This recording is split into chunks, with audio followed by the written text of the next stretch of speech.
Tony, Nick Hausman with Wrestling Inc. Yeah, Nick, what's up, buddy? I'll ask you what literally everybody wants me to ask you, which is, from your perspective, what happened with MJF this weekend? I'm not going to comment on that, but I've got a lot of stuff on the pay-per-view I can comment on, but I'm not going to comment on that. All right, well, then I'll follow up with something maybe you will comment on, as Punk alluded to. It's a longer than average show. I had a lot of people hitting me up saying they felt fatigued, especially on the East Coast where the show ended after midnight. Is this the kind of length of show you're going to continue to put out? I will follow the feedback of the fans. It was pretty similar. Revolution had great response, and commercially the show was very successful. Like I said before Chris came in, I was starting to say it was a little bit different, and I ended up adding a little bit to the length of the show to help the show commercially and help the show make money. And I think it made, if not a 7-figure difference, definitely a 6-figure difference in the bottom line of the show. And so that's a big consideration, certainly, and a major financial consideration when Game 7. Like I said, it was probably only a 28% chance of the Game 7. It was far more likely if I'd booked the show Saturday that there would have been a game, and it would have been the Warriors, who were a big draw. And so the Game 7 only happens 28.1% of the time. 72% of the time, this would have been a pretty easy thing. And on the West Coast, I probably would have ended it around the time they always end. Every pay-per-view's ended between the same time until tonight. They've all ended. We've had a lot of the best pay-per-views anybody's done. They've all ended between 11:40 and 11:55-ish. Between 11:40 and 11:56 on the East Coast, which is like 8:40 to 8. So this is about the same amount of wrestling bell to bell as the Revolution. The difference is, I was starting to say, Layla and Chris Statlander had a long, great match before Layla got hurt on the first match of the buy-in in Orlando, which was on the East Coast for the fans. And I thought the fans were far more from that I learned probably better to put the stuff in the pay-per-view. I thought the crowd, this was the best. If people were fatigued at home, I'm sorry, because I never intended it to be that way. But it was the best the fans in the arena have ever reacted for the last 3 matches of any pay-per-view we've ever done, Nick. And I've done 13 of them now, and plus the original Fight for the Fallen Fighter Fest, which were free, but they were free domestically. I think they were still international pay-per-views, but I think overall international gets a good deal on pay-per-view prices. So I think domestically, this was, again, the highest we've ever done for Double or Nothing. So as I saw it go, it was getting more and more likely that it was going to go 7 games, which, again, is very unlikely, less than 28.1% historically, exactly. And so as it was tied 2-2. I'm watching. Obviously, we did really well. If anybody followed the Wednesday ratings, I was really happy with the go-home show in terms of the quality of the wrestling. I thought the wrestling was excellent. I really loved the Samoa Joe versus Kyle O'Reilly main event and the 3-way match with Swerve getting the win, probably his biggest win to date. And a big match on Dynamite with Jungle Boy and Spricky Starks. And I thought that it was very clear the basketball game with those guys had a big impact on the rating, because we were over 1 million for the first hour. P2 and about over 475 for the first hour. Then it was like, I don't know, 880 in the second hour. It was over 1 million in the first, so it was a huge drop, but because of the basketball. But still, overall, the show did a really good number. It was up week over week, and a .35 is a huge number to pull with what we were up against. We were a top 10 show on television right now, not cable, a top 10 show on all of television. Dynamite, with the competition it was up against, I mean, everyone was up against that competition, and it did really well for Warner Brothers Discovery, which had like 6 of the top 10 shows on Wednesday. And I'm sorry, that's not true. ESPN had big coverage too. I think Warner Brothers Discovery had 4 of the top 10 shows. ESPN also did well. We beat every show on ABC, every show on Fox, every show on CBS except Survivor. And NBC has that power block with the Chicago shows, the Chicago Med and the Chicago PD and the Chicago Fire. Those did real well. We were top 10 on all of television, beating broadcast TV now. That's a huge deal for us. And that was against big sports competition. So there was clear, though, from seeing the way the first hour moved, that like it's going to swing our fans. I see evidence that we had, by putting the hot 3 matches on at the end, a lot of interest in the show, and it drove. Not only were they the hottest, like I said before, not to belabor it, the hottest the crowd's ever been for the last 3 matches of any pay-per-view we've ever done. So I felt really good about that. People at home, I mean, look, I've had dinner with Dana out here. I think I may have noted to people while I was out here, and with my dad, and we were talking about it. It's a great business strategy for them too. Punk and Hangman went into the ring before any UFC main event you'll ever see, and they do pretty well. They do great numbers. They're the biggest pay-per-view company in the world, and they do a great job.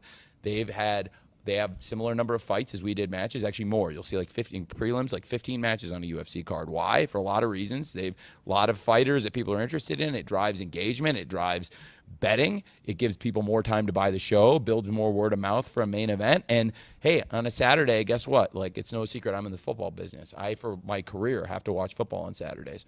So are you trying to move in kind of a UFC style direction? Are you trying to kind of... No, like I said, I'll see what the feedback to this was. This was a unique circumstance. I was flexible with a window. It's a good chance that we would have ended it at the same time we always do. If I hadn't had to add to the card to make sure there was a whole, almost like, look, the whole pay-per-view was great.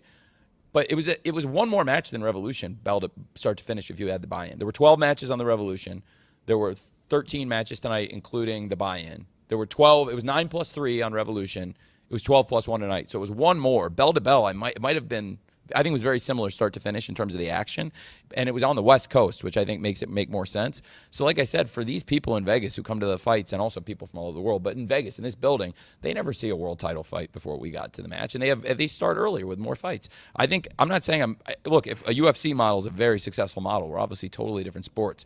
But I have a ton of respect for what they do in pay-per-view, and that's why one of the reasons why I've loved to not they're the 800-pound gorilla of this business, and I stay out of their way. And also, Dana's my friend, and he's been so cool to me. So, like, I take great pride in their success, and also, like, being here in their home building, in their hometown. And, like, this is his territory. So I wanted to see him with my dad and hang out with him while I was here. But, like, he was telling me it was worked great for their business, too. I was telling him, I bet now, because Game 7 was looking very – it was Thursday night we had dinner, so I didn't know there was Game 6 hadn't been played yet. But I was telling him, I was like, and, they have these things all the time. They have big sporting events on Saturday nights. College football's huge. And, same as me, they're rooting against the game going to overtime. And tonight, I think it was a 4-point game. So we had, Shivani push when the game ended, not saying about the basketball exactly, but saying, like, hey, there's people at home. If you haven't been watching, this has been a great pay-per-view, which there's been a lot of great stuff already, and there's so much left to go. And when Anarchy in the Arena was going off and the crowd was the hottest they had been at the entire point of the night, and the basketball game's over, that's a good ad for people to, like, hey, you might want to, like, flip this on. There's a lot of people watching with their families or with their friends. Gatherings now are back. People are hanging out in their homes more. So it's a great reason, hey, the game's over. If you get one wrestling, I've been that wrestling fan, right? I've been that fan at, like, watching. Hey, was the Royal Rumble 2003 on during the football championship games? It was, right? Anybody? Yeah. I'm pretty sure it was. I remember watching the matches, like the Kurt Angle match, and I'm pretty sure the football games were on that night. And that's like literally the second and third highest watched TV shows of the entire year after the Super Bowl. So I was in that game. We were in the Jaguars were actually the number 2 show of the year in that year. Second most watched show of the year. So, like, look, like, I thought it came out incredibly well. I'm sorry for the long-winded answer, but it was a crazy week for many reasons and for the length of the show. It was shorter than WrestleMania 31, I believe, which is a great show other than the Sting stuff, I think, is one of their best shows. And so besides that part, is a great show, and it was significantly longer than what we did tonight, especially with the stuff at the beginning. He's pointing and nodding. It was. January 9th, it was the same day. Yeah, they were up against, so I remember watching the champion, which is obviously a big part of my life now, 2003 Royal Rumble. So, like, a lot of big events that happens, but we actually fought through. This is a big win. We did our record gate. We did the record for Double or Nothing, again, every time.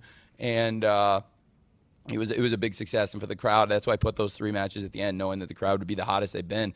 And we got the hottest crowd. I think for people at home, look, like, that was one of the things Dana said that really got through to me is, like, if what you're doing is working, keep doing it, and, like, ignore, like, some of the noise if it's working, because, like, you're going to get people that don't like what you're doing no matter how well it's doing. And I think, look, that being said, I don't plan to always go this late. I think it was a unique circumstance, but I left us the flexibility.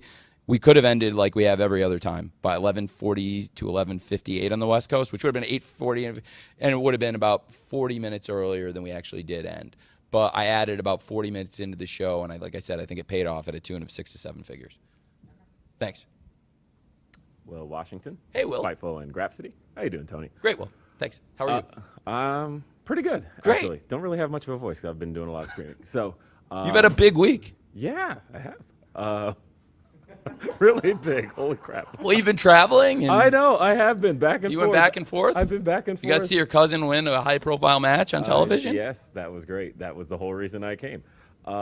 So, speaking of which, I've been to a lot of AEW shows. I'm pretty sure this is like my 13th. And one of the things I have noticed is I pay attention to the crowds. And this crowd in particular, for all of the pay-per-views I've been at, was the hottest I had ever seen it in the final stretch. Especially once the arena.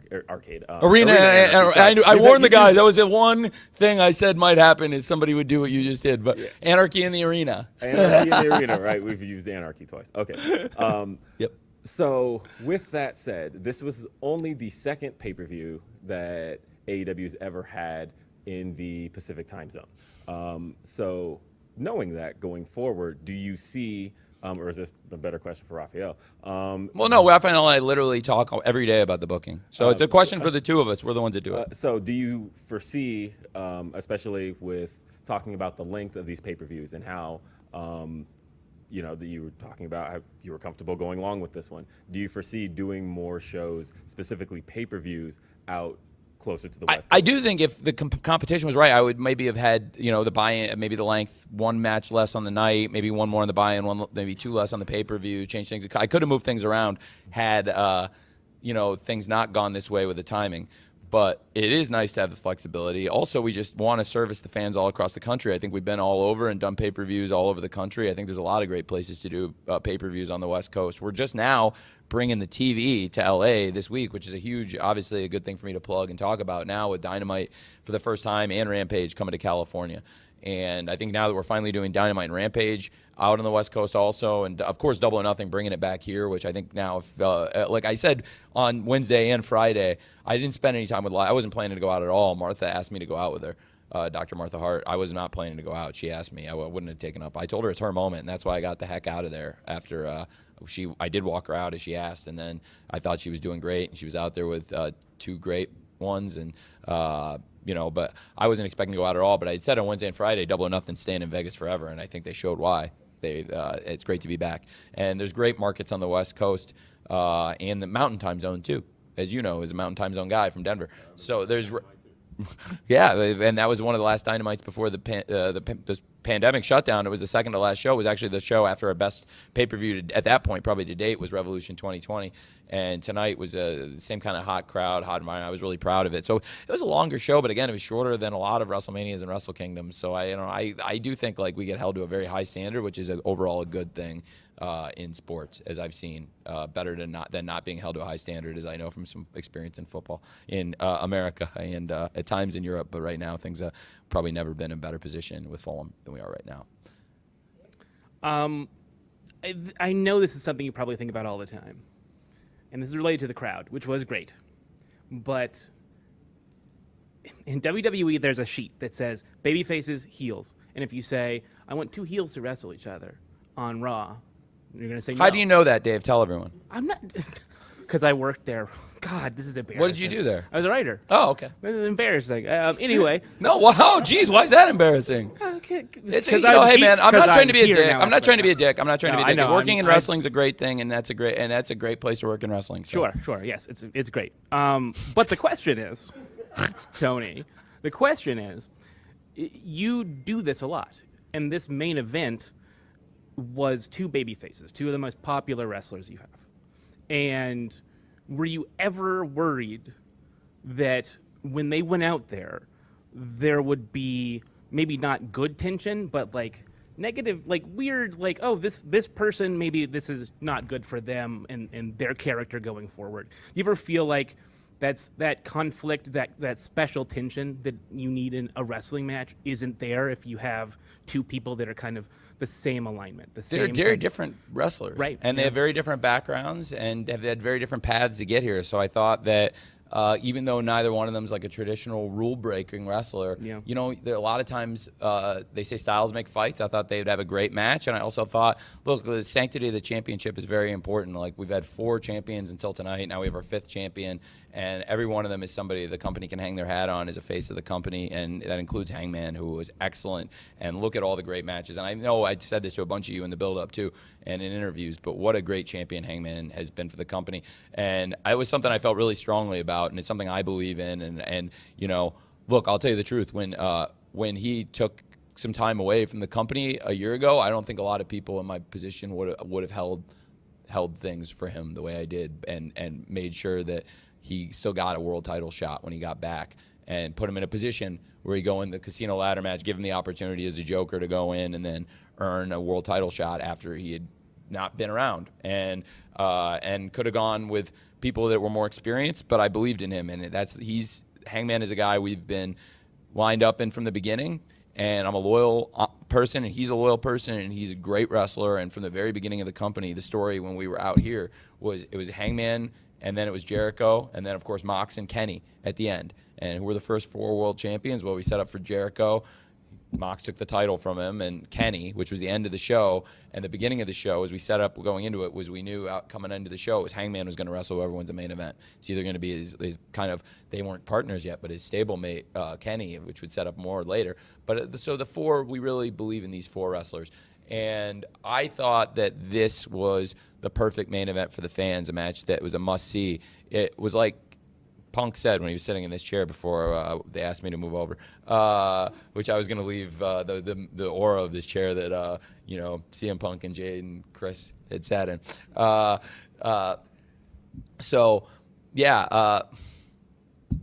think you were proven right about the match. I agree. The Thank you. crowd certainly said There were people that loved didn't. it. Thank you. I really appreciate Yeah. you saying that, because there were people that thought that it might not make and I was said from the beginning it would, and that for the prestige of the title it was actually very important. And I guess now is as good a time as any to point out that and I talk about Hangman, and this comes full circle. Around the time he left was around the time Punk came in, and a bunch of people said you should put the belt on Punk as soon as he gets in, especially when Hangman wasn't there to wrestle Kenny at All Out. And the reason he was not there is a very legitimate reason. It was a great reason. I'm very happy for Hangman and his family.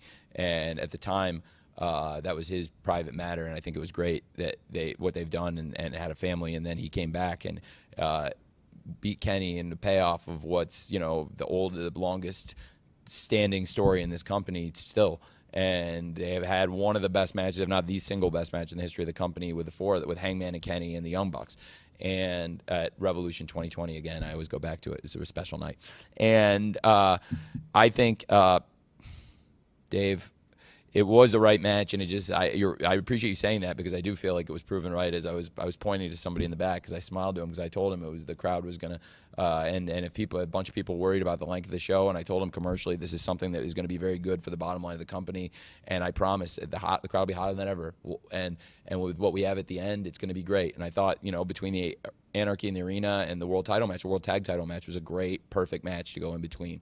And Hangman, whether it was a Kenny winning the title from Kenny, the first 60-minute draw on live television in my lifetime, I don't know of one. Backlund Hennig was taped, Dave, right?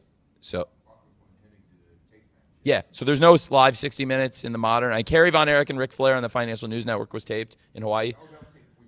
Yep. So there's no live 60-minute Broadways. Iron Man matches, but no, not Iron Man matches. Like actual, one fall. Have there been a one fall 60-minute time limit drawn live? I don't think so. But that wasn't a 1 hour Broadway. Okay, it was close. They did. Hey, that was a great match. That was a great match. But was that tape delayed? Wasn't it from England? That was also tape delayed. Yes, and that was two out of 3 falls. So one fall, 60-minute Broadway. It's the only live television in the modern. We've gone through a lot, and we went through a lot of stuff just now. What's up, Dave? What was the last thing you said? Oh, but yeah. I'm sorry. In America, yes, domestically, the first. So Hangman and Danielson, and then the match they had to kick off the TBS era. Like Hangman was a champion that brought us into TBS, which is like really meaningful and important, and that'll never be forgotten. The Hangman Danielson match on January 4th was a huge success for us. Was it January 4th or 5th? 5th. Thank you. I was thinking January 4th in the brain. Thanks, Raf. Good job. January 5th. I knew I caught myself there. Yeah, on January 5th when we started the TBS era, the Hangman Danielson will always be a huge part of it. And then the matches with Adam Cole, who again, what a way. Adam Cole, what a great moment with Adam Cole and Britt and Martha Hart, I thought. And Adam Cole, great matches with Hangman. The Texas Death match was very special. And, of course, Revolution. A lot of people, again, didn't think that at the end they would get the reaction and stuff. And Hangman and Cole, the crowd was as into it as anything, I think, up to for at least for a while there. And it was just an awesome match. And Hangman's been tremendous. Takeshita Great match with Takeshita. I think that was unanimous. So styles make fights, and we talked about the run Hangman's had, and we, when Punk was in here, we talked about the run he's had, and it just felt like the right match. So thank you for letting me give you a long answer to your point, but it just felt right. And as far as how they come together, I think there's, I hate to borrow a phrase from your former employer, shades of gray, right? And that's UFC, that's Pro Wrestling, that's AEW. Hey Tony, Stephanie Chase. Hey, How Steph. are you? Great. So with owning Ring of Honor for the past couple of months, how have you found juggling that with AEW as far as time management, everything else you do, even sorting like the rosters of all the wrestlers you have, and then with it being now a pay-per-view month, plus you've got Forbidden Door coming up. Just what has that been like? It's been the greatest run we've had. I think it was a crazy time. I've never been busier than I was through April and May, and now it's starting to actually open up and light at the end of the tunnel in a really positive way. But I'm also excited what's coming in the fall and winter. So I'll come full circle back to AEW if I may. So and Ring of Honor, both. First of all, before I go full circle, I'll start. Ring of Honor, technically, it hasn't been a few months I've been the owner, actually. It just closed pretty recently. It was kind of a gutsy thing I did on working off the interim agreement, but I was actually the interim booker for a while there because I hadn't actually, Sinclair was still owning the company, but I had I'd taken over financially, and it was agreed that everything was, it was really cool. They were really good to work with, and I think I was they wanted the Supercard of Honor to happen. I think it made sense if I was going to purchase the company that the Supercard of Honor would happen with me booking the show and running the show and then and taking since it's after the agreement, but they were great. Sinclair was awesome with it. So I actually just closed pretty recently because they were awesome to work with, but it's a complicated asset transfer. I think sometimes that's stuff the outside of the business. Sometimes people that aren't in the business communication with all the assets that were being transferred, and there's a lot to document, that we had made a deal, and it's a pretty famous story because I was not sure that it was actually going to close in time for the announcement in March in Daly's place when we did the announcement of Ring of Honor. So we worked off an interim agreement. So then we come back to that. As we close that, it was a really exciting time for AEW. The Supercard, going back to that and how busy I was around that time. We're getting ready for the NFL draft at the start of April. Fulham is in a really exciting position at that time. It was looking increasingly likely that we would get the automatic promotion, but also we really wanted to win the Football League Championship, which we did. And so going in through April, it's always a crazy time for me with the NFL draft, especially I still do the same things I've been doing for many years where I focus on the players that don't get drafted and try and use statistics to find some good undrafted players. And so that was a really busy time, and we were coming back. I literally flew in from TV in Philadelphia. I came from Philadelphia where Doug Peterson was the head coach, the Jags head coach, and then I came back for the draft. I had been in Pittsburgh and then came back, and I went to Philly and then came back right from Philly, and I literally got in the morning of the first round, and I'd been doing everything on the phone and Zoom, and at the same time, Fulham was cruising. The Ring of Honor, we had just done the pay-per-view, and I'm just really proud of the Ring of Honor pay-per-view. And talk about pay-per-view length, that was under 3 hours. It was kept it to 3 hours. It's different. If that's really what people want from AEW, I'm open to it, okay? If people want less for their $50, I'm open to doing it if that's really what people want. But I do think, look, a lot of commercially successful things, the Batman, I see people saying to Matt Reeves, you made a long Batman, but it's also the most commercially successful thing that Batman's done in a long time. So it's worked very well for us because we did record numbers and the crowd was hotter than they've been. So, you do hear, but again, you see that's the one thing people say about the Batman, right? 3 hours. But it worked. Well, you're the one who asked. I know, but when you started AEW, you said you didn't want to do these length of shows. You said you didn't want these WrestleMania-like shows.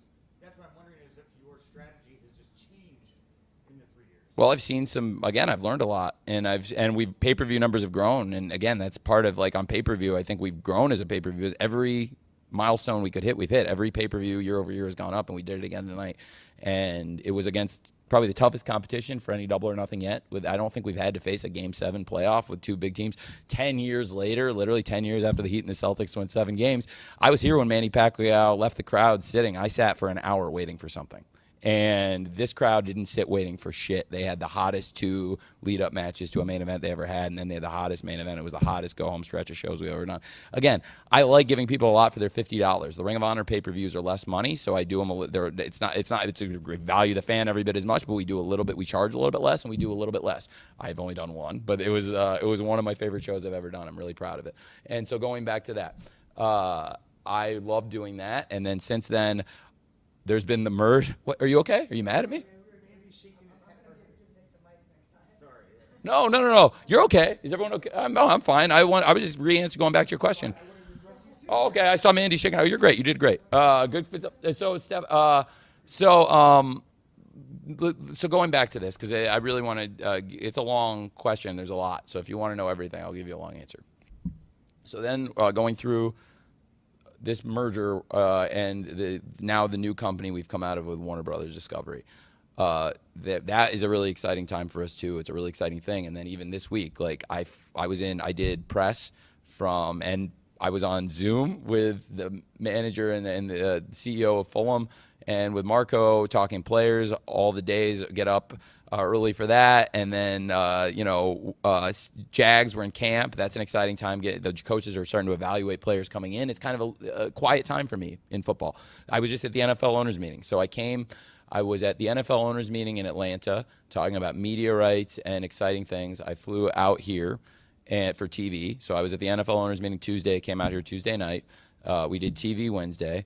Thursday morning, I was up at 5 a.m. and started doing radio on the East Coast at 5:55, and then I did it till noon. Then I took a shower quickly. No, that's not true. I did the all media call. I took a shower. I talked to a bunch of you on the all media call, and then I went to LA and I met with the new management of the company and then headed out there. And it was the most exciting, exhilarating meeting I've ever had in my life. And I've never felt better about the future of the company and more safe about what's happening here. And I feel really good about the new Warner Brothers Discovery to have such a strong management. Nancy Daniels is such a strong leader, and she was really cool. And so I flew out to LA and back to meet Nancy Daniels along with her team. And it was some familiar faces and also new faces. And it's really exciting. It was my first time at Discovery. And what a great thing we have. This is the future of everyone who works here and the fans, who it's really important, because now I feel like there's a real Discovery sees too how important it is to the wrestling fans to have wrestling on TBS and TNT, because it was gone for too long, and it's really cool that it's back. I think it means a lot to a lot of people. I know it does. And so we have such great management there, and they asked such great questions, and it was really encouraging. And I know there's so many things we can partner on. I'm really grateful for that. So that was probably one of the most important things going on. So it's a ton of stuff. And now the Ring of Honor's closed, and I'm still I think there can be a future there, hopefully with a weekly Ring of Honor and also big events. Supercard was a huge success. It was many times over recent Ring of Honor pay-per-views, one of the biggest Ring of Honor pay-per-views ever. Yeah, so it's all really exciting stuff. And then football season's going to start. Fulham's back in the Premier League. The Jags have a new head coach who's awesome, and I really love Doug. And he's brought so much experience. He won the Super Bowl. If you I don't know if you're familiar with. We come to England a lot every year, the Jaguars. And Doug, we actually played Doug, the Eagles, in the year after they won the Super Bowl, and the year after we lost in the AFC Championship game, they beat us. And Doug, he's played in the NFL and he's played in the Super.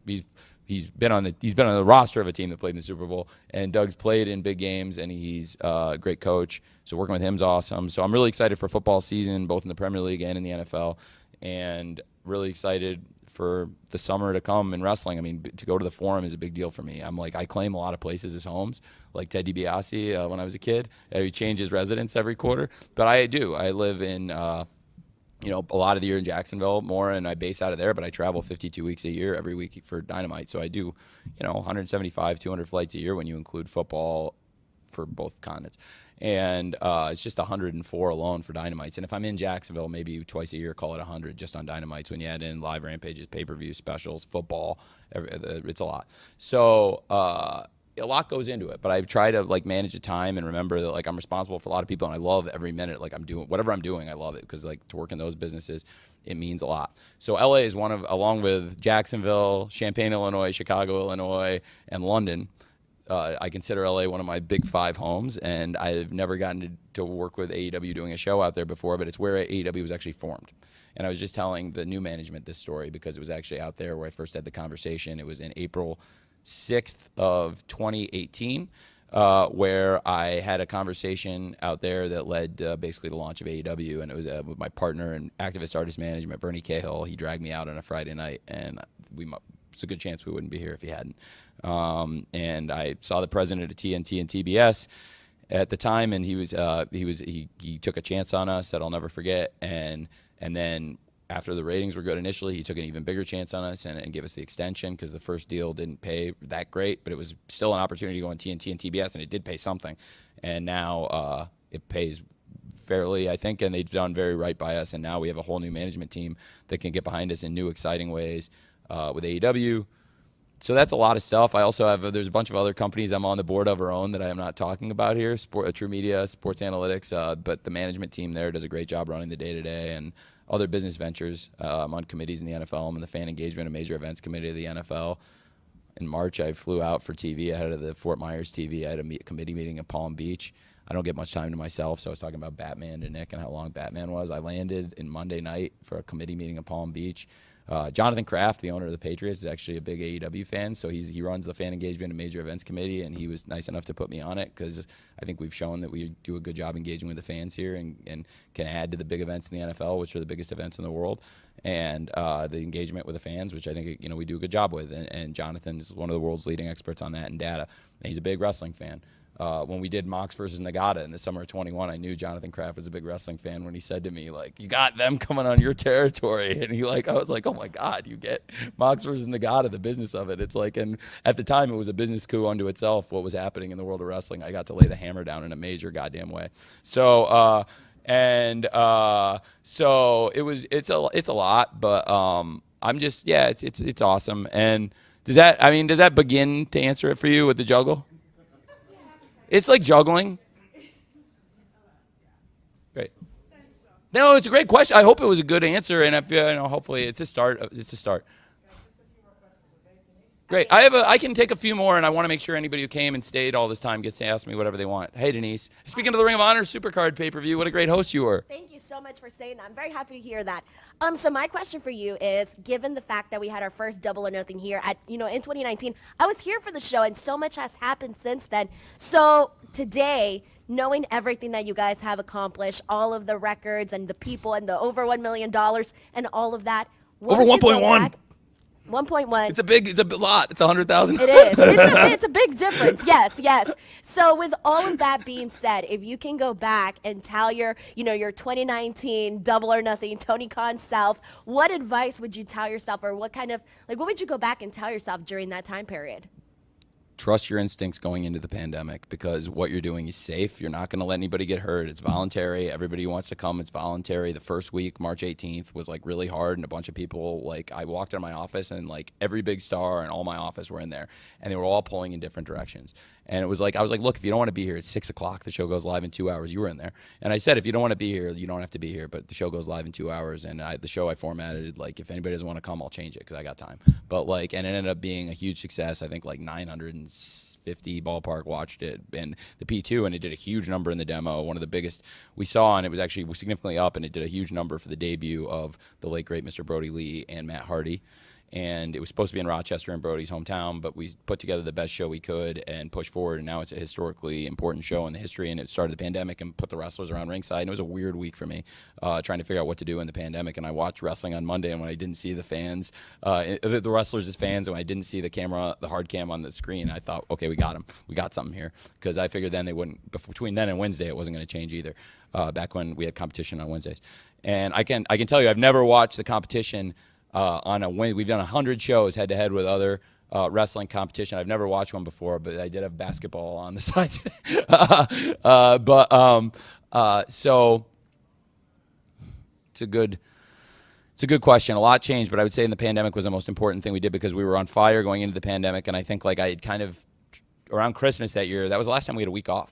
The last time was Christmas 2019. Which was, I think really said something to our new bosses, that we were we'll work hard and commit. And I never, safety-wise, we had no issues. We had fans. When we brought fans back, AEW was the first to bring fans back, actually even ahead of the Jaguars. And the Jaguars ended up using our seat configuration, which then a lot of teams use with the 25% configuration we brought back.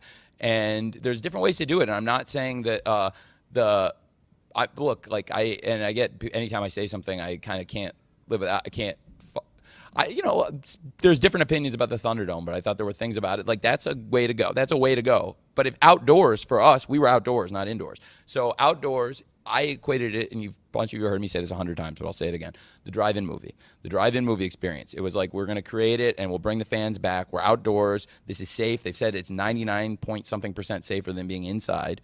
99%. And that if we put people out there, as we did, even with masks outside, socially distanced from everyone else, a family or a group of friends comes in, they sit their own section of seats, and we were able to get like 1,000 fans in and do that for months and months and months. The Jaguars ended up doing the same thing. In the first week of NFL 2020, the only 2 teams had fans in the stands. It was the Jaguars at home and the Chiefs. And so that, I think, would be the biggest thing, because when we came out of the pandemic, we were really ready. Like I said, Punk wasn't here yet, but he was coming. And we came out red hot, and then a bunch of other crazy things happened. And All Out, the end of All Out is one of my really, All Out is, I think, still it's our biggest triumph maybe. But tonight it was right there with it, and I will see where the numbers settle. But this was a great the way we started it. Not to go full circle to somebody else's question as I keep jumping around, but I thought it was the right thing to do to have Punk earn the number 1 contender spot and wrestle his way to this position where he had big matches, and it built. And also he helped a lot of people in that time. A lot of people became better wrestlers and got spotlighted. Until tonight, I would say that was the biggest match of Will Hobbs' career. And then he was in a big spotlight on pay-per-view tonight, but those are probably the 2 big. And certainly with Garcia, he did so much for him. Eddie, good Lord. And most importantly for us in the company and the fans. So it built to something really cool. So I think the biggest thing I would say, I'm sorry to go, but just thinking about it as I go, probably would be to trust our instincts going into the pandemic that this is going to be safe. Don't abandon ship, and I think it paid big dividends for us. And then even when we had to go in the next week, they wouldn't allow anybody in Daly's Place March 25th. If anybody has never heard this story, they only allowed 10 people in the entire amphitheater as a fire. So it was Tony Schiavone at the desk. I was the only person backstage. They said the truck is a separate domicile. So, Greg, you were out in the truck. There were 10 of you in the truck. I set up a trailer of wrestlers to be the crowd since there was nobody at ringside, but at least to get some cheering audio. And then, God bless Chris. Chris went out and was like, let's go, getting people going like a leader. And he didn't have to be there. Nobody had to be there. It was a very small crew. If you don't know this, I'm the guy who robbed a bank and is telling you his secrets. I think people know this by now. Does anybody know from March 25th, Kip and Darby was taped the week before for Dark? People do know that now. Kip and Darby was taped. There was nobody in the building. Nobody knew the difference. So it was completely empty. Cody was on commentary by then with Tony, because what I did was, again, you only get 10 people. I couldn't do tag matches. Brandy was doing the ring announcing, because they showed up, and these are the people that really showed up for me. And so Kenny and Tony Schiavone were on at the start, because then at the end, Kenny and Sammy Guevara were going to wrestle like 28 minutes in an empty building and had a great match for the AAA title. And then at the end was whatever with Matt Hardy in the spot. I was just happy. It was Chris's idea with the thing, like I said, and whatever. It was, you know what? The fact Chris and Matt even showed up, I was very thankful. I was going to do whatever. And Sammy coming out from under the ring made a lot of sense and set up stuff that ended up. Then we shut down for a month, and that match that we built there, we didn't get to do until May 6th. But when we did the May 6th TV, it's one of the things I'm the proudest of, because we were shut down for a month. Then we went to April, and we had that crew that showed up. That's when the TNT title became. I'd wanted to do it for a long time. It was a plan, but that was like, okay, now we have to do it, because that's all we can do here, because like we have to reset everything. 29% of the roster showed up for the tapings in Atlanta, and those are the only shows I go back and watch. Those Atlanta ones. They're literally the only shows I go back and watch. The last one is so good. For what it was, with opening with Cody Darby, and then the crossover match with the Best Friends versus Havoc and Sabian, and the no DQ match, and then ending with Dustin and Archer, and videos and stuff. It was like the shows really came together, and they kept getting better and better. And also our post production, I learned so much about post production and got better, which suited us really well, because then we came back going to the Wednesday Thursday tape cadence with like Wednesday on, and then we would tape Thursday, and that was really important. And I think also it cut travel down in half. And it saved a little money, but also it also was really good, I think, in the pandemic era, when it was peak pandemic, to have people traveling less. And people were we didn't know about planes and things like so. So that was really important. We came back May 6th, and then Double or Nothing come full circle to tonight, because that show wasn't here, but I was really proud of that show. That's one of the only other pay-per-views I can always go back to watch, because it was really special. And a lot of it, I like to go back with Mox and Brody. I think was great, and I think that was like Brody's best. That and the dog collar match are probably Brody's best matches here. It was the best pay-per-view match for sure, and it was really special. And I called John and I talked to John and Brody in the pandemic. John was going to come back. He was like he'd been out in April. He wasn't at the April taping, but he was going to come back in May. And I was telling him we built Brody up on this thing. I think that's a really good match. We can get him in the top 5. He's like 3-0 record, and he can steal the belt. And we do 3-week build-up, and it's like as good as we can do. I think it's going to be fucking great, dude. You guys are going to tear the house down, and they did. And then we also set up Taz and Darby that night, May 6th, which is a program that went like a year, and set up Jungle Boy versus Max. We set up so many things on that show. And then we did of course the street fight, which is one of my favorite live TV matches that we've done, certainly especially to that point with Kenny and Matt Hardy versus Sammy and Chris, the golf cart, the whole thing, the Inner Circle's Name and Lights, and then it built up to a Double or Nothing. So yeah, the pandemic era, it was hard for so many reasons, but I think we came out of it better than ever. So that would be the number one thing, and I think it's like that was what I was talking to Dana about too, because that's what he's proud of stuff too, and he says the same thing. Like, and it's very different, and there's different opinions on how the different things went, but he said that that for them that was important too, and I think it changed their business, and they did huge numbers by doing shows in April. I think it ended up being safely, and they came out of it even stronger too. So that was what he said. Does that make sense? Thanks, Denise. I'll take anybody who hasn't asked, because I think there's a few people that I haven't gotten to talk to. Hey, Reg. Hey, Righteous Reg, Pro Wrestling Illustrated, Grab City Podcast. We've talked a little bit about California, making your way back to California this week. Please come to the Bay Area. I'd like to say that out loud. You make a lot of conscious efforts. Did you make a conscious effort to we're going in with the tag team champions and the TNT champions being California people, representative for California? So did you make a conscious effort to have some great representation going into those shows? Absolutely, yes. That was really important. I think we have a bunch of big stars from California. Of course, the Young Bucks also, and we'll be very close to their hometown on Friday. They're from Southern California guys, so a bunch of great wrestlers from Southern California on the show. It's a great point. And also representing different eras of AEW. Like I saw, who was it? You guys might know. Somebody in here might know. Somebody had a great tweet. Might have even been one of you in the room, honestly. That I bet you saw it. The 3 different eras of AEW were represented in that tag match. You had Jungle Boy and Luchasaurus, the originals. And I've seen a lot of people talking about how I'm beating all the originals. So I just thought this show was an interesting balance of the new faces and the originals, right? And there was a balance. It was some of the originals, some of the new faces, and matches together separately, and it's gone. It's a tug of war like it should be. But I saw somebody say that the 3-way represented the 3 eras, because you saw Jungle Boy and Luchasaurus, the champs from the original era. You had Starks and Hobbs, who've come in the pandemic era, and tonight was the first time Starks and Hobbs have lost a tag match in almost 2 years. Winter is coming 2020 against Cody and Darby was the last time, and that was their first tag match. They haven't dropped one since. They've been dominant, and they beat Keith and Swerve. Was that? Is that after Rampage was 541, right? And then it's 543 now? Yeah, because I think I remember them saying 541 on Rampage, yeah. So, yeah, it's been, it's been... Oh, did you? Well, there you go. So you did. So the 3 eras of AEW, to have, like I was starting to say. So, it's the thought I was giving and talking about those guys and how great they did. But it's the 3, with the original with Jungle Boy and Luchasaurus, who were on the very first show here, and then have now worked their way to the top, and California guys, like you said, and then to have Starks and Hobbs, who came in the pandemic, both of them in different circumstances, but came together and in cool ways, both of them. Starks on TV as a guy that was a pushed indie guy and that got a great opportunity and seized it, and then I was in the ring, and we didn't know it was a tryout match basically. He was in the ring, and I said, I texted Mox, and I was like, I got the guy. For what we want to do, I got the guy. And then he'd never met him or her. And it was John fucking saw it, and then Hobbs was on Dark, and killing it. And I remember I wanted somebody big to wrestle Darby on the show where. I think it was Saturday Night Dynamite where Brody won the title. Pretty sure, and it was Hobbs versus Darby, and wanted somebody to big to be credible. You don't want somebody you don't think is credible to be out there manhandling one of your top young stars, and he did. But obviously Darby came from underneath, as he's known to do, and he's very he persevered, but it showed a lot about Will to me. And then All Out was not long later, and he went the distance in the Battle Royal, and then, saved John with a chair up on the stage when we were socially distanced with the fans, and Starks jumped him. So they're really important. And then getting to, yep, there you go. Another California wrestler, Will Hobbs. That's a great point.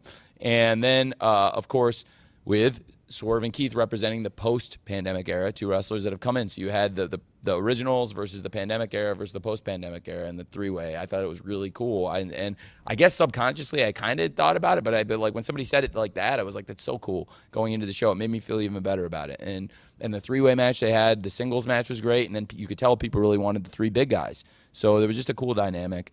So there was a lot of great stuff on the show, but it's going into California. Like you said, Hobbs is another great one. The Young Bucks, I think, is a great example. Scorpio Sky, and certainly a bunch of great examples on the show, top to bottom. And you just named a bunch of good ones. So I think it's really important going into LA.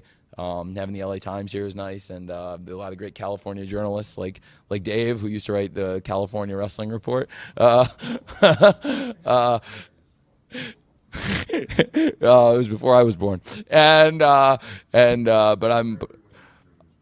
know about that. I'm looking around the room, but it's a pretty cool fact. And so there's a lot. I think it's just cool for us to go into LA and to go into the Forum, and also, frankly, to have the presence of the new management of Warner Brothers Discovery, the new bosses at TNT and TBS, and it's like so cool. They're throwing us a big party, and like that's a really cool thing for them to do, and for them to come to our show. It means a lot, and I'm just so excited about the future there. That's so cool. So thank you. I'm excited about California. Thanks for asking. I'll give you a few more. Has anybody not gotten to ask a question all night? Oh, Dave's asked 17 questions, but you can ask. All right, but I'll get you. What's I want to get everybody, and then I'll ask Dave. Eric from pwinsider.com. Yes. When formulating the shows, cutting something like the Casino Battle Royal that had been on previous Double or Nothings, is that hard to not have on a show, to get more wrestlers on? Well, it would arguably get more wrestlers on, but I don't think it would spotlight people as much, and it's a longer match. Historically, a lot of entrances, and you talk about a match that could burn the crowd out on a night where we're trying not to do that. I mean, that's like doing 21 entrances isn't necessarily the way to go. Also, I didn't want to have somebody come out. The winner of the match could tip what was going to happen in the main event, and I didn't think the winner. I mean, there could have been somebody that would have been a good matchup for either person. I also thought it was probably better to have Darby and Kyle do a great match of the length they did, which is just a kick-ass hot match, versus sticking them in with 19 other people or anybody else. And the mixed trios wouldn't have made sense there. And the other matches on the card, I think all were in good spots. The Death Triangle and the House of Black, I think with Phoenix coming back, they deserved a really good trios match. They kicked ass versus like jamming the six of them in there with Darby and Kyle and a bunch of people. On All Out 2020, I didn't have the extra pay-per-view. And another reason did Nick leave? So I burned Nick out. Nick, another reason for the length of the show. I gave Martha as much time as she wanted to talk. And I told Martha, you can talk as long as you want to talk. And that could have been an hour, and we could have been here. So I extended the pay-per-view window also, not knowing about the Heat Celtics, even in case, because I knew Martha had and she's such an intelligent, eloquent woman, Dr. Martha Hart, and I knew we could have a great moment. And she wanted to. I wasn't going to force her out there to talk. I said, we can show you, if you want to do a promo. She really wanted to. I didn't know she wanted me to come with her until, like, literally Britt's music was playing and she'd won the thing and the crowd was chanting DMD after the Owen Hart victory roll reverse variation, which is great. By the way, I thought Dax worked with Britt and had coached Britt and Ruby, and I thought he did a great job. And then Dax, and we didn't see Dax and Cash until the end. And talk about Supercard of Honor. I mean, they're a huge part of Ring of Honor and a huge part of AEW. They've been a big part of some of the TVs, but there was a lot of stuff on the pay-per-view. They understood I didn't want to jam them into a situation. They could have worked a tag match, but again, there was already a lot on the show, and I think Dax saw a great, first of all, the Supercard of Honor. Who knows what's going to happen going forward? The big pay-per-views coming, Forbidden Door All Out, the future of Ring of Honor. So there's a lot of great opportunities, and also Dax was great working with Britt and Ruby, and then at the end was a really nice moment with them with Punk, I think. So that's kind of what I was thinking. But yeah, so Nick, to your point. That's another thing. No, it's okay. It's a great point. And you're asking about the length. That was another thing when I did the length. Before I knew about Game 7, another thing I was considering, I was like, maybe I should extend the window because, gosh, Martha, it could be 20-minute applause. And it ended up being very long. But I could have let her talk all night if she wanted to. And I did. I said, stay, Martha, you literally can talk as long as you want. We have the window. We had the time. And, within 30, I mean, even if it had been 30 minutes, we probably would have been okay technically. So, and I wouldn't have stopped her. So that was another thing going in that I was considering. So when I first started to look at the window, that was one of my considerations was we got Martha Hart, Dr. Martha Hart, and her family, Oj Hart and Athena Hart. Is a big deal. And I didn't want to have to rush that. And I also then, as Game 7, I was like, okay, there's a lot of reasons why I can play with the format, do something different than I've ever done, give the same amount of bell-to-bell, buy-in plus revolution, one more match, but I bet the match time was very similar overall. And there were probably some longer matches. There were only a couple matches. Were there only 2 matches that went 20 minutes tonight? Only or Anarchy in the Arena and the main event, right? There were a bunch of great, hot 12, 15-minute matches on this pay-per-view. Yep. And it was different, which is different pacing, and I think it was cool. And I think that was one thing people liked about the Ring of Honor pay-per-view. Swerve and Alexander had a great 13, 14-minute opener. There were some, Jay Lethal and Lee Moriarty was probably that length. And there were only a couple, same with the Ring of Honor pay-per-view, right? There were only a couple really long matches like Dax and Cash versus the Briscoes. And then the main event were probably the only ones that went that length there too. So that was, and it was different playing with a 3-hour window. Man, it was a crazy story. I think I on your podcast, did I give you the exclusive about listen to Andreas's podcast? I gave him the exclusive about the Samoa Joe story. It was one of the craziest. People hadn't heard the travel story. You remember? You were there. I was there. It was nuts. Yeah, when I saw Samoa Joe coming through, I was just like, what's happening? But up to that day, we were running around like crazy because, and I had to, if people don't know, I'll tell you. I'm going to save it. I don't want to say he's getting the exclusive and then blow the whole story, but it's a good story. It was a crazy, it was a travel miracle and the miracle of private aviation and some really cool pilots who thankfully helped me out on their day off. What else? Any more before we go? Hi, I'm so sorry. Hi. Hi, good evening, Tony. Thank you so much for an incredible evening. I'm Emily May with The Sportster. And CM Punk earlier today, this evening, mentioned some New Japan talent that he could potentially face in the ring. And so Forbidden Door is coming up June 26th. There's a lot of talk about this collaboration between AEW and New Japan Pro Wrestling. What can fans expect leading up to June 26th? Fans can expect a great event on June 26th. I've been talking to Ghetto and his office extensively, and it's like a Crimson Tide situation. I was just reading this book about Don Simpson. I don't get much time to read, but when the Wi-Fi is off on the plane, going up and down every day, I usually get a little bit to read up and down the ascent and descent. So I was reading a book called High Concept about this, just what a weird, strange life Don Simpson led, and just these bizarre stories. And but it was a book I was reading, and so as I was thinking about this, and it's funny that you asked me.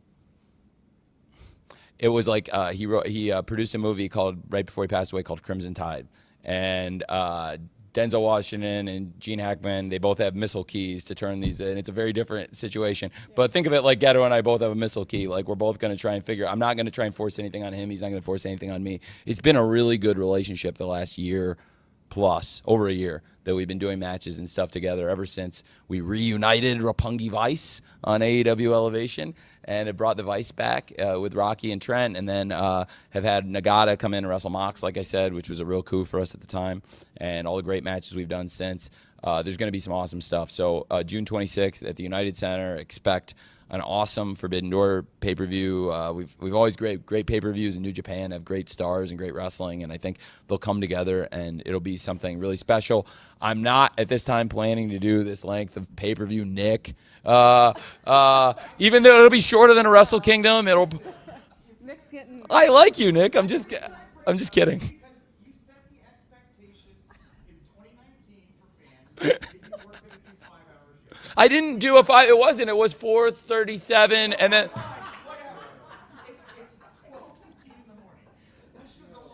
We've been sitting here a long time. You're still enjoying it. Clearly, I see a smile on your face. You're having a good time. In 2019, before I knew there was a Game 7 tonight or that Martha Hart was going to be doing a promo 3 years later. I had no idea Dr. Martha Hart would ever come to a promo on the show, and God, I budgeted as much time as she needed. So there's 20 minutes of wrestling. 3 years ago, I didn't know that. So it's like, you're holding me to quotes from a long time ago, but in a good way.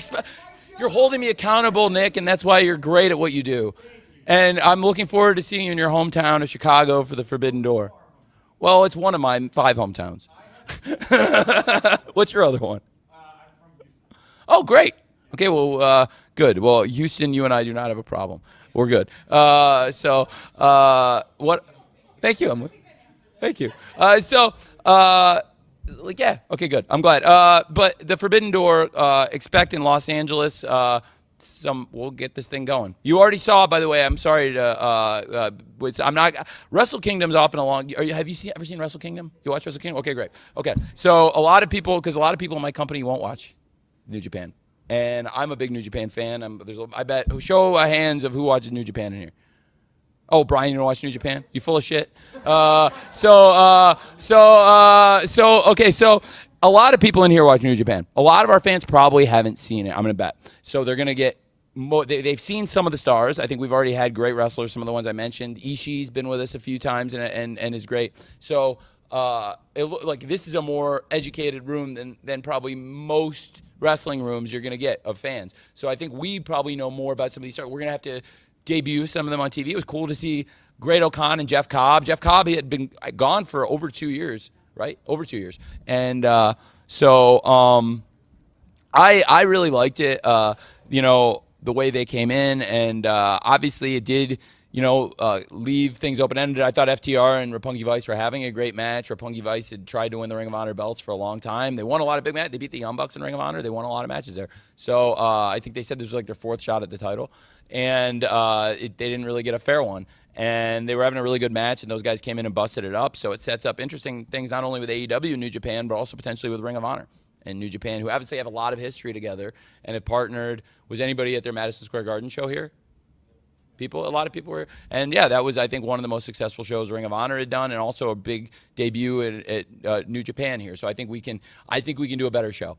And that was, I think they did a great sellout, a great crowd. I think we can do a better show than that and have more involvement from big stars from New Japan, and also have, frankly, from the American side, even more star representation than that show had, which was a big success. This will be even bigger and in line with what you've come to expect from AEW events. Also, New Japan. I won't beat Nick up about the show length question because it's a very fair question, but I think I will try to. It probably won't be the same thing on June 26th. I don't think the sports competition's there. What? I'm kidding.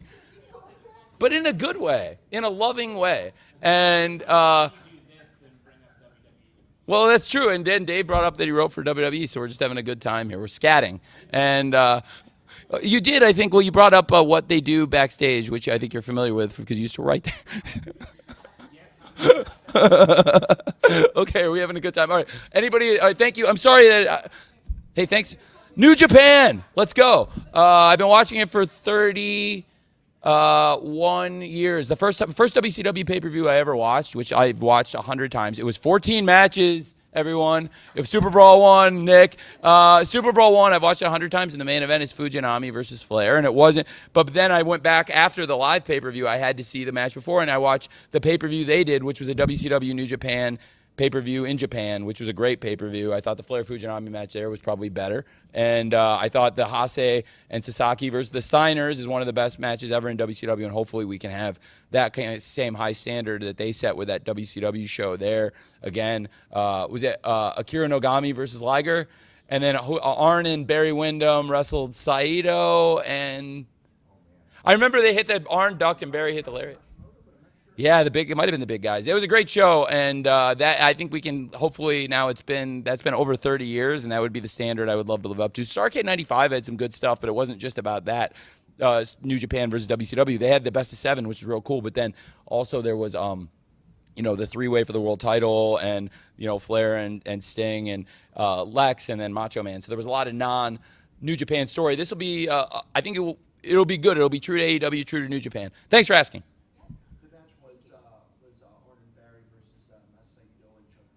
Thank you, Saito and Chono. Thanks, of course. Yeah, and of course, and then I learned about Chono being the protege of Luthez, who we talk about wrestling online. People are like, remember when you couldn't go online and hear from Russ? I talked to 1995, I was 12 years old. I would have regular conversations with Brian Pillman Sr., DDP, who's my friend now, and the late Lou Thez when he was writing the book Hooker, and told me a lot. He told me Bill Watts used to carry a gun around, actually, when I was 12 years old, and I was a big fan of Mid-South Wrestling. And he was like, yeah, Bill Watts wouldn't put up with any shit. He had a gun. No, I trust me, I do not. I learned a lot from those experiences, and I think the online wrestling community has been a thing a lot longer than people realize. So with that, it's been a great time. Anybody have anything that I have anybody I didn't talk to that came all the way wants to ask a question? Yes, please. Sure, you too. Yes, I saw you. Yes, sir. Thanks, Phil. Phil Lindsay, Bleacher Report, Travesty Podcast. So, of course, Athena debuted tonight. I know some people wanted to see her debut as a Joker, so I just wanted to ask, like, how long did you know she was signing, and, what went into making a decision to do it tonight? Thank you for asking. Really appreciate it.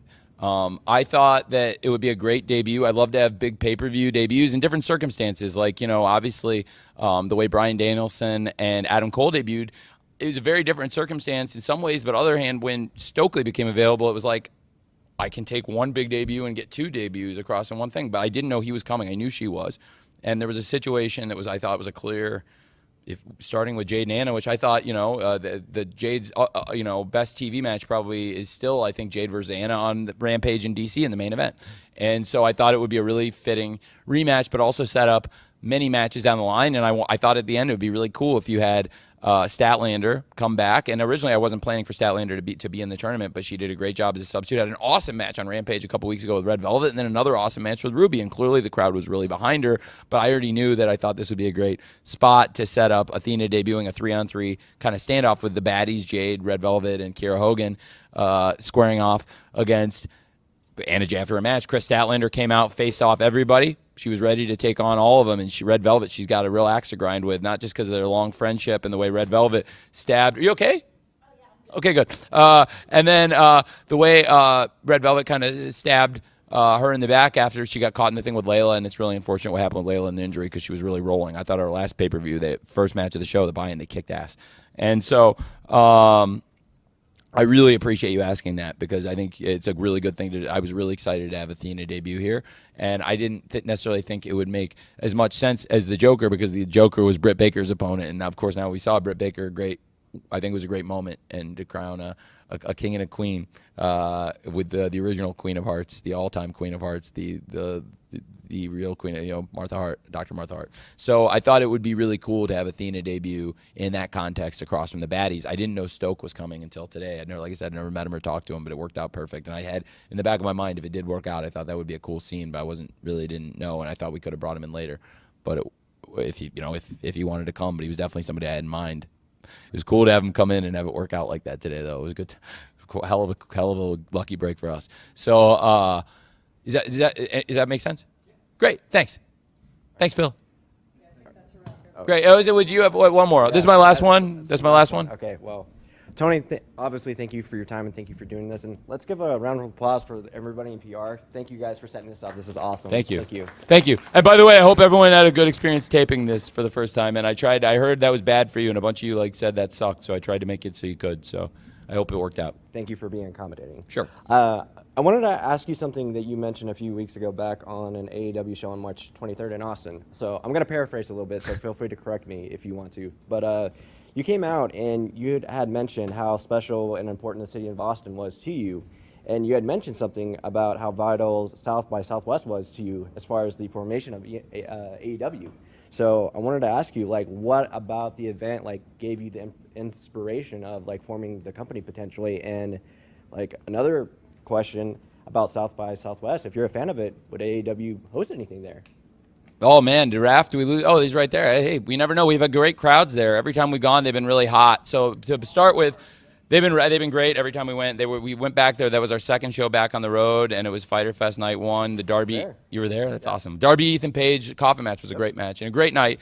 And thank you for asking. It's a great question, and I'll give you the last of my long answers, and hopefully, but it's a memorable one, and it relates to somebody you know. I don't know if you know this story, Dave. So first of all, Austin, Texas.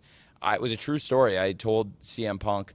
Was it CM Punk, Dustin? What was it, the match in Austin that CM Punk wrestled? CM Punk and Dax. Dax, that's right. So I told Punk, this is one of the best crowds we have.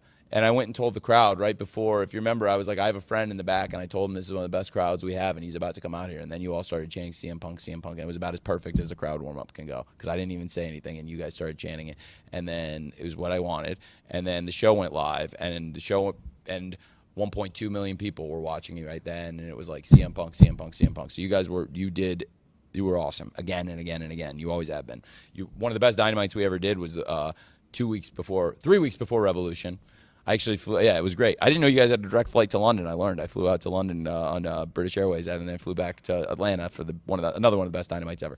And South by Southwest, I was on a panel with some of the most distinguished people in pro sports and just sports media. And the CEO of my company was moderating, and there were people up there that included Nate Silver and Daryl Morey, who was a friend and a mentor to me, and he was the GM of the Rockets at the time, and he's now the GM of the Philadelphia 76ers. He's a really smart person. He's always been very nice to me. And now that he doesn't have Ben Simmons is on the Nets now, right? So when I edited it off the show when Ben Simmons got booed. I told him I would. He said, I heard there was a Ben, he texted me. He's like, I heard there was a Ben Simmons thing on the show. And I was like, don't worry, Daryl. There won't be on Friday. And so I was on there with Daryl and Nate Silver and Rafe Anderson, the CEO of True Media and the founder, and co-founder, along with Jeff Stern. And Jeff Stern and Rafe Anderson. So they were on stage with me, and I saw Chris Nowinski in the back. And Chris asked me a question about safety and has now worked with the NFL and got to know him better. But he asked me a question, and that's how I first got to know Chris. He asked me a question at this big panel of guys, and I saw in the back, it was like back where Greg's sitting back there with more people in the room. And it was at a private event. Jim, the Raptor House. Jim, does anybody know from Boston sports? This is pathetic. Raph, you might know. Jim, the Raptor House. Roma. AC Roma, Jim, what a great guy. That's pathetic of me. I'm sorry it's so late, guys. He invited me, and Nowinski was in the back, and then I talked to him after, and we built a real lasting friendship, and that was kind of the first person I ever knew that I watched on TV as a pro wrestler that I met in person, because like I said, I talked to Pillman, DDP, Luthez, different people online, and they were really nice. DDP gave me tickets to a Nitro I couldn't use because I was a kid and I had school, and I didn't live in Florida back then, and they were great tickets. And we used to have conversations about psychology of wrestling. I was 12 years old, and the fact that he even would talk to people. He took fan feedback before people did that, and on Twitter and social Instagram, and he did it on AOL dial-up. And that's just probably a morsel of how he got to where he is because of the hard work and that he did beyond what other people did, right? And so with Austin, I was up there, and that's how I made the connection with Chris. And then then it's been such a special town for AEW. And like I told Punk, I said, this is going to be one of the greatest things. And I told the crowd, and you guys made it. You were great for Punk and Dax. 52 weeks I wrote on the year. Sometimes I do forget things.